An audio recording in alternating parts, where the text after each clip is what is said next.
नमस्कार। नमस्कार श्याम जी, कैसे हैं? नमस्कार सर दिलीप जी। बिल्कुल कृपा है ऊपर वाले की। बढ़िया बढ़िया। और बताइए। सर आप सुना था कोई यूट्यूब चैनल शुरू करना चाह रहे हैं, जी उसी के बारे में आपसे पूछना था।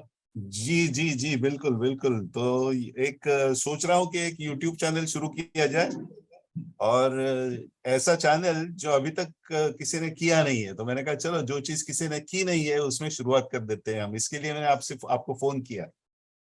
तो कैसा लगता है आपको आइडिया? बढ़िया आइडिया लगता है सर। हमें क्या दुनिया में पीछे थोड़ी रहना है। बिल्कुल बिल्कुल। और जब सब अगर कर आप, रहे हैं तो हम भी कर लेते बिल्कुल हैं। बिल्कुल, सब लोग अगर यूट्यूब चैनल खोल रहे हैं तो हम भी यूट्यूब चैनल खोल देंगे अब। वैसे भी सर एक बात मैं कहना चाहूंगा जी कि आजकल मैंने कई अपने दोस्तों से और बुद्धिजीवियों से ये कहते हुए सुना है जी। कि cartooning is a dying art. हम्म। कार्टूनिंग जो है वो खत्म हो रही है धीरे धीरे। हम्म। और लग भी हमें ऐसा ही रहा है कि हम जो देखते हैं अखबारों में जो एडिटर्स होते हैं या जो पेज पे कार्टून लगाने की जिनकी अथॉरिटी होती है, उन लोगों को कार्टून का सटायर समझ में नहीं आता। और वो हमसे पूछते हैं सर इसमें आप क्या कहना चाहते हैं। तो हमें बड़ी अजीब सी बात लगती है कि ये लोग पूरा अखबार का मशीनरी को संभाल रहे हैं और ये हमसे पूछ रहे हैं कि भाई कार्टून में हम क्या कहना चाहते हैं। बड़ी अजीब सा लगता है कई बार। एक हम ऐसा लगता है जैसे हम अजनबी हैं इन लोगों के लिए। तो वहां पे एक दिल में एक जैसे एक जिसको कहना चाहिए दर्द सा महसूस होता है कि आखिर को ऐसा क्यों है हमारे कार्टूनिस्टों के साथ। हम लोग कहाँ खड़े हैं इसी पे चर्चा करने के लिए। मिलिंद जी आप जैसे सीनियर आदमी मिल जाए तो थोड़ा अपना भी दर्द कम होगा और आपका भी दर्द कम होगा। बिल्कुल सही फरमाया। और आप ये जो बात कह रहे हैं बिल्कुल सही है। मैं थोड़ी सी कुछ जोड़ दूंगा उसके साथ जी। कि एक इसका कारण ये भी हो सकता है कि जो परिस्थितियां हैं, जो कैरेक्ट मतलब कार्टूनिस्ट जिनके ऊपर कार्टून बनाते हैं, चाहे वो सेलिब्रिटीज हो, राजनेता हो, या दूसरे कोई भी हो, वो खुद कार्टून जैसे हो गए हैं अभी। तो हम और क्या कार्टून बनाएंगे? ये एक कारण हो गया है कि कार्टून, वो खुद कार्टून कार्टून जैसे सब हो गए हैं अपने आप। बिल्कुल सहमत हूँ जी। हमें उनको उनको ज्यादा कार्टून करने की जरूरत ही बची नहीं, क्योंकि वो ही खुद कार्टून जैसे हो गए हैं। ये एक नंबर। और दूसरा, आप देखिए कि इंटरनेट की वजह से और सोशल मीडिया की वजह से कार्टून्स के कितने अलग अलग रूप बन गए हैं। हम्म। जैसे आपने देखे होंगे, मीम्स आने लगे हैं आजकल बहुत, जो बहुत हिलेरियस होते हैं, जिसके अंदर फोटोग्राफ होता है और हम्म। उसके साथ लिखा हुआ होता है कुछ। हम्म। तो एक कार्टून का वो भी एक रूप है कि जिसके अंदर आपको हंसाता भी है, वो आपको आपकी आसपास की परिस्थितियों के बारे में आगाह भी कर देता है, पॉलिटिकल कमेंट भी कर देता है अगर कोई उसका सब्जेक्ट हो। तो मैं ये सोच रहा हूँ कि हम कार्टूनिस्ट अब थोड़ा सा अपना दायरा खोले, बड़ा करें, और अपने हम्म। कार्टून्स में उसको भी शामिल करें। तो मुझे लगता है और भी, क्योंकि फिर हमारे कार्टून्स व्हाट्सएप पर और फेसबुक पे लोग शेयर करने लगेंगे इस तरह से, एज मीम्स, जिसको मीम्स कहते हैं। नहीं सर शेयर तो खैर थोड़े बहुत ज्यादा नहीं, थोड़े बहुत तो अब भी होते हैं। जी लोग जी थोड़ा बहुत प्यार करते भी हैं हमसे। जी, बिल्कुल। लेकिन एक चीज समझ में नहीं आती जो आपने बात कही कि आजकल के जो पॉलिटिकल जो पर्सनालिटीज हैं वो लोग मतलब इतने चंचल हो गए हैं या इतने ज्यादा अनस्टेबल हो गए हैं कि वो हमें हर घड़ी एक कार्टून बनाने का मौका देते हैं। कहाँ तक कार्टून बनाएंगे हम। सही वो तो बात। हर दिन एक कार्टून का रूप धारण करके सामने खड़े हो जाते हैं। तो उसमें क्या है कि कई बार हम लोगों को भी ये लगता है कि जो हम अभी बना रहे हैं, मान लीजिए मैं शाम को 5 बजे कोई कार्टून बना रहा हूँ, किसी नेता के ऊपर बना रहा हूँ, उसके किसी बयान के ऊपर बना रहा हूँ, और पता चला कि शाम को 7 बजे तक वो बयानी वापिस हो गया। तो बड़ा मतलब अजीब सा एक माहौल क्रिएट हो जाता है। तो फिर वही वाली बात है जो बाल ठाकरे ने कही थी एक बार, कि कार्टून जो है खबरों के बीच जो लाइनें होती हैं जो खबरों की, उन लाइनों पे नहीं बनाया जाता, उन लाइनों के बीच में जो स्पेस होता है उस पे कार्टून बनाया जाता है। बिल्कुल सही बात है, बिल्कुल सही बात है। और मुझे याद आ रहा है, और जो आर के लक्ष्मण, हमारे गुरु लक्ष्मण, उन्होंने जो बोला था और उनकी किताबों में लिखा भी है कि कार्टून्स तो मैं बनाता हूं और लोग मेरे कार्टून पसंद भी करते हैं, लेकिन मैंने ये कभी ऐसा विश्वास मैंने कभी नहीं पाला कि मेरी कार्टून की वजह से ये राजनेता बदलेंगे। ये कभी नहीं, ये कभी नहीं बदलेंगे। और वो सच है इसके बारे में।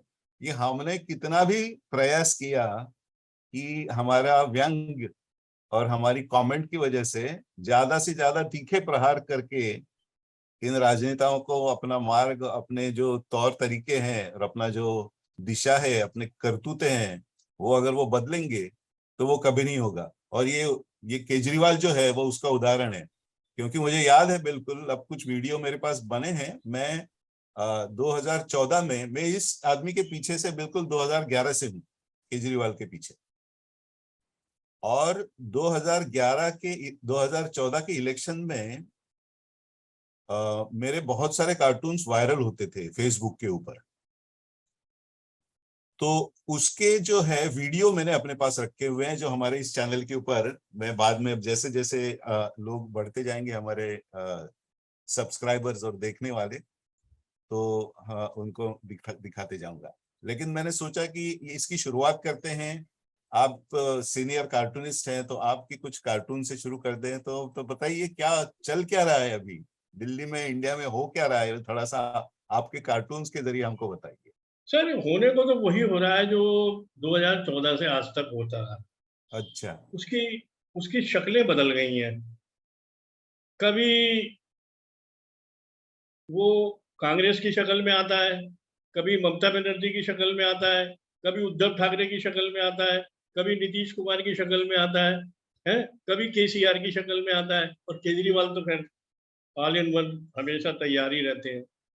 उनकी तो मतलब कोई दिक्कत ही नहीं है, वो तो हमेशा मतलब एंटी मोदी। तो मतलब एक चीज ये दिखा रहा हूं मैं आपको कि ये सब लोग जो है एक दूसरे पर चढ़ के, या मतलब इनके अपने कद तो इतने हैं नहीं, ये सारे छत्रप हैं, एक क्षेत्रीय पार्टी के वो हैं।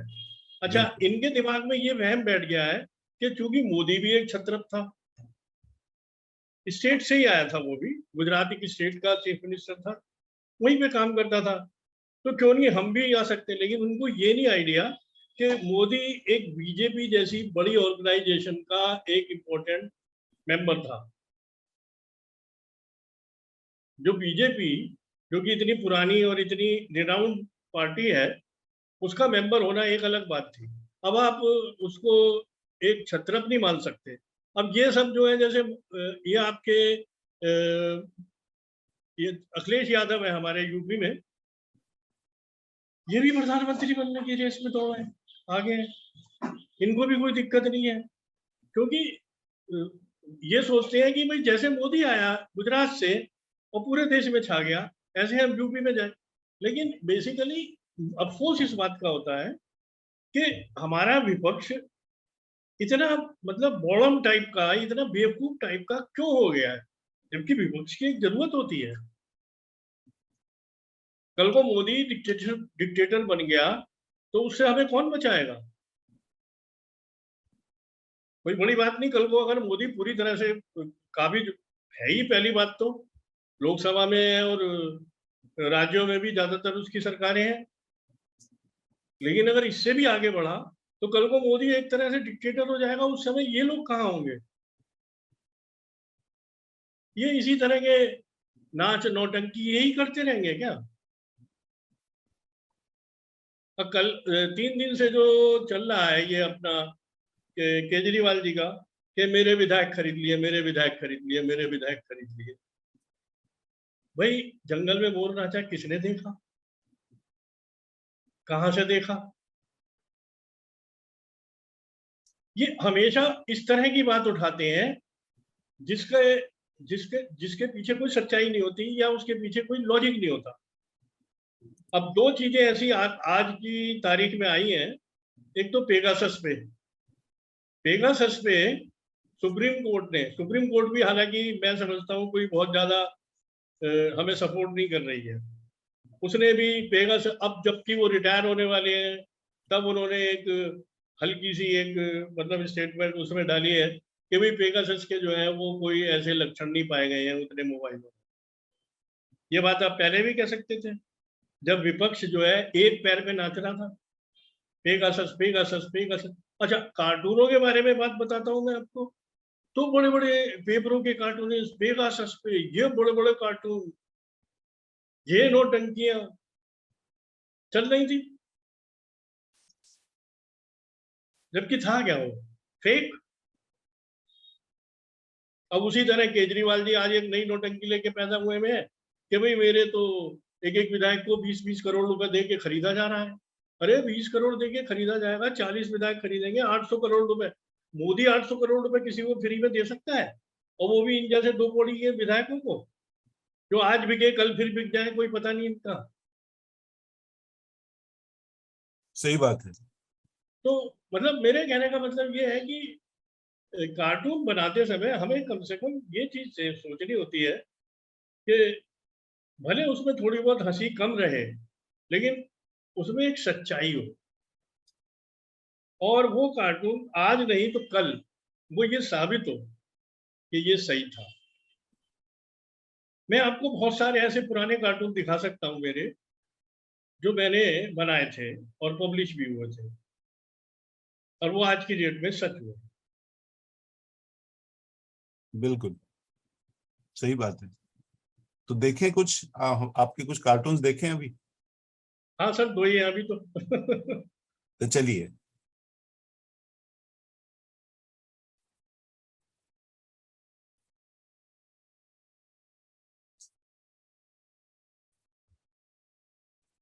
ये जो मुंबई में आपके दही हांडी होता है, उसमें एक के ऊपर एक चढ़ के बैठ के जो है ऊपर से हंडिया फोड़ते हैं।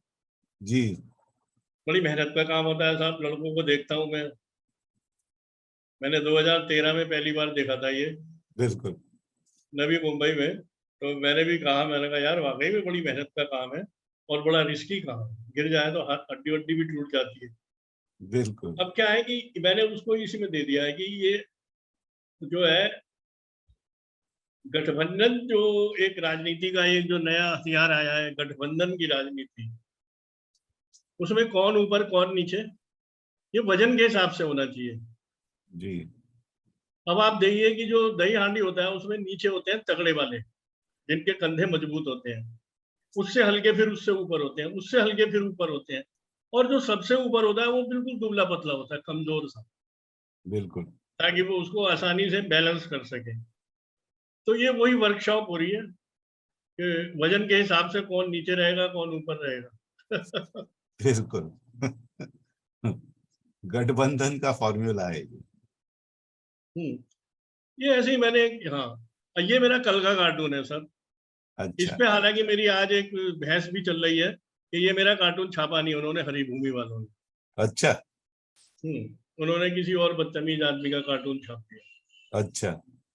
तो वो मैंने दरअसल इसमें सिंपली कहा था कि भाई अभी खबर आई, ये खबर उड़ रही है ऑपरेशन लोटस दिल्ली में फेल हुआ। ऑपरेशन लोटस आपने ही फैलाया, आम आदमी पार्टी ने ही ये हवा उड़ाई कि ऑपरेशन लोटस हो रहा है, हम्म।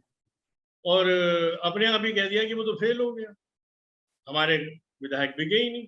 हम्म। तो वो लेडी जो है वो यही कह रही है कि जो आबकारी नीति में लुटस ऑपरेशन पर न्यूज थी उसका क्या हुआ। बिल्कुल। यानी कि जो मेन खबर थी, जो उसकी शराब के ऊपर, जो शराब की सिसोदिया। जो बिक्री की नीति जो थी, सिसोदिया की जो उसमें खबर जो है वो घोटाला था, वो घोटाला कहाँ है। चली गई? उसको दबाने के लिए ये कहानी ले आए, ऑपरेशन लुटस को दबाने के लिए ऑपरेशन लोटस की एक फर्जी कहानी ना। तो बिल्कुल। इसमें मेरा यही कहना है।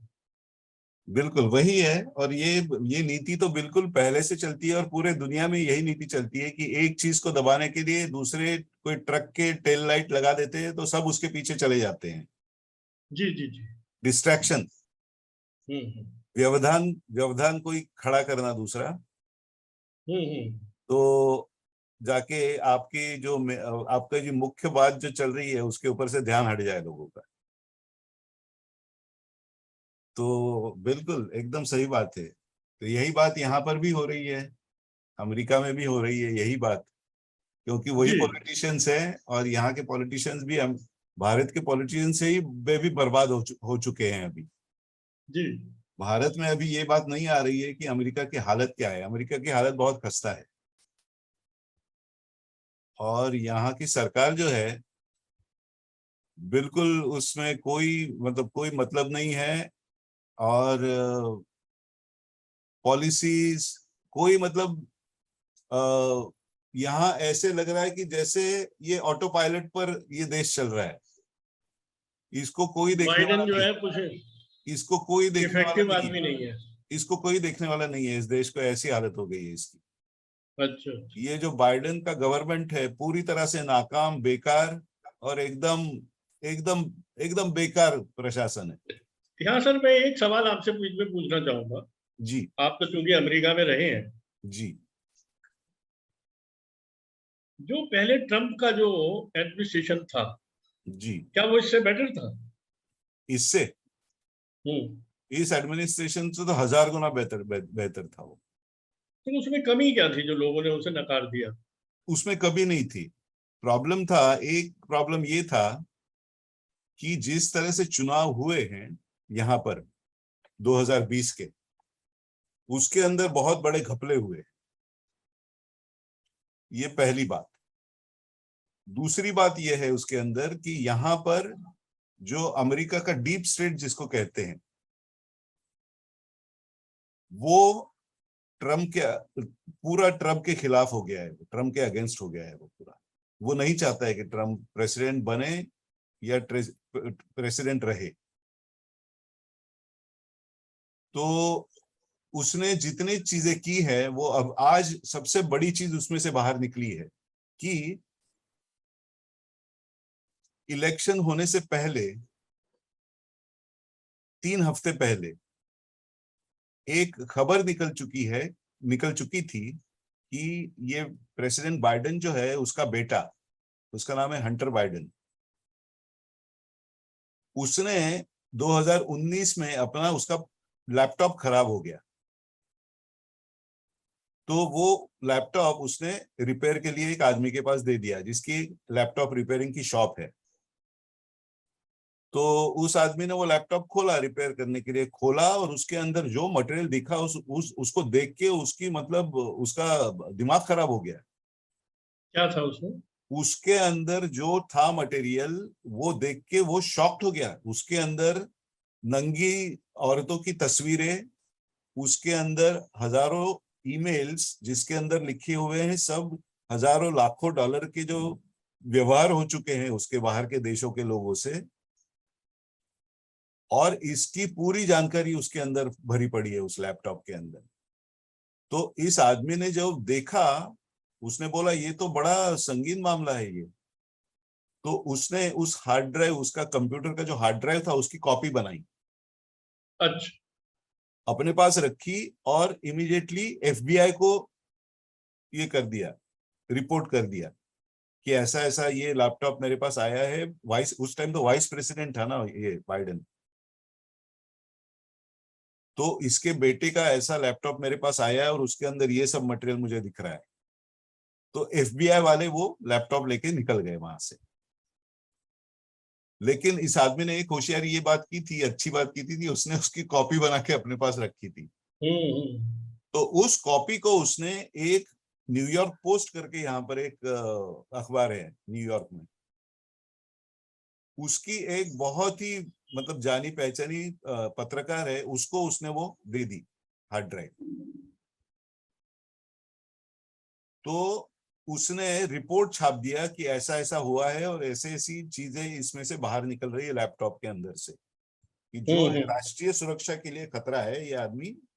और इसके अंदर इसने जितने जितने ये किए हैं बाहर के देशों जैसे यूक्रेन, चाइना, इन लोगों ने लाखों डॉलर इस आदमी को दिए हैं इसके लिए कि ये वाइस प्रेसिडेंट का बेटा है। अच्छा। इसका मतलब है इसका अंदर जो ये जो सब भ्रष्ट कारोबार हुआ है उसके अंदर ये बाइडेन भी शामिल है उसके अंदर। तो ये जब आना शुरू हो गया तो उस टाइम तो इलेक्शन बिल्कुल 3 हफ्ते में थे इलेक्शंस, तो इसका तो असर बुरा हो सकता था बाइडेन के जीतने के ऊपर। तो एफबीआई ने क्या किया, एफबीआई ने सब जो ये न्यूज़पेपर्स और इसके और बेसिकली फेसबुक और ट्विटर जो है उनको बोल दिया कि ये सब जो खबरें निकल रही है लैपटॉप की ये सब रशियन कैंपेन है, ये सब रशिया की तरफ से फैलाया जा रहा है, इसमें कोई सच नहीं है।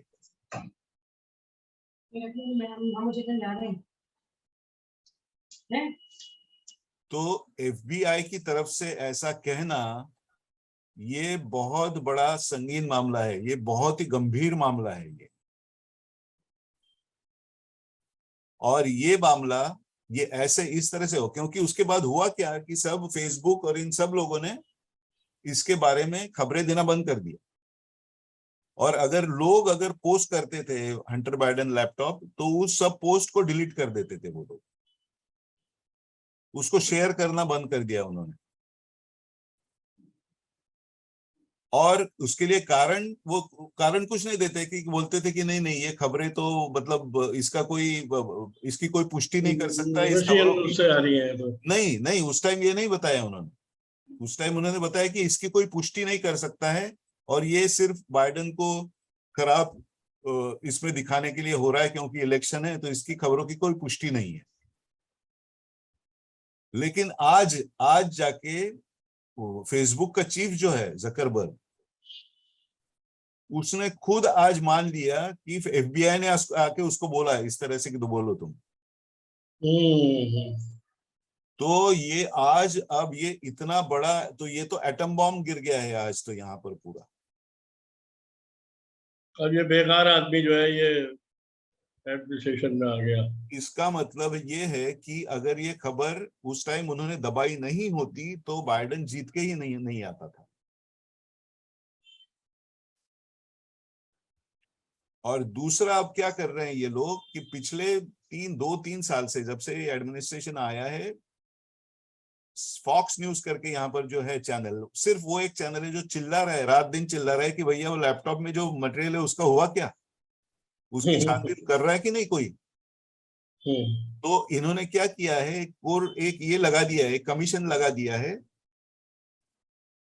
और वहां पर क्या होता है किसी को पता नहीं। इसका मतलब है पूरी अंदर से उनकी ये चल रही है साजिश कि इसको दबाया जाए पूरा। और ये इतना संगीन मामला है तो आप देखिए मतलब यहाँ का पूरा तंत्र इस तरह से चल रहा है कि जैसे ये कोई मतलब 4th वर्ल्ड की कंट्री हो, इस तरह से यहाँ का तंत्र पूरा चल रहा है। बिल्कुल सही कहा आपने सर। अमेरिका की हालत हमारे यहाँ भी जो ये फेक नैरेटिव जो चल रहे हैं, आपने भी एक नाम सुना होगा टूल किट का। बिल्कुल। ये अब उसे चाहे टूल किट कह लो या कुछ भी कह लो, बात तो वो एक साजिश की है, बिल्कुल एक किस्म का कॉन्स्पिरेंसी है वो। जो आपने सुना होगा किसान आंदोलन जी हुआ था, जी जी उसके बारे में भी इस तरह की बातें आई हैं सामने अब। जी बिल्कुल। और वो तो दिखाई दे रहा था, वो तो साफ, वो तो ओपन था, उसमें कुछ छुपा हुआ भी नहीं था। अरे सर अभी पीछे यूपी के इलेक्शन खत्म हुए हैं जब, और उसमें जो है भाजपा के जो अपने ये योगी जी हैं, ये अच्छे बहुमत से जीत गए हैं। तो वो राकेश टिकैत और आपके वो योगेंद्र यादव जैसे वो जो लोग जो किसान आंदोलन में भरपूर लगे हुए थे, उन्होंने स्पष्ट कहा है कि हम लोगों ने तो पिच अच्छी तैयार करी थी, हमारी पिच तैयार करने में अच्छी कोई कमी नहीं थी, ये तो बॉलर्स की कमी थी जो वो ठीक से बॉलिंग नहीं कर पाए, उन्हें वोट नहीं मिली।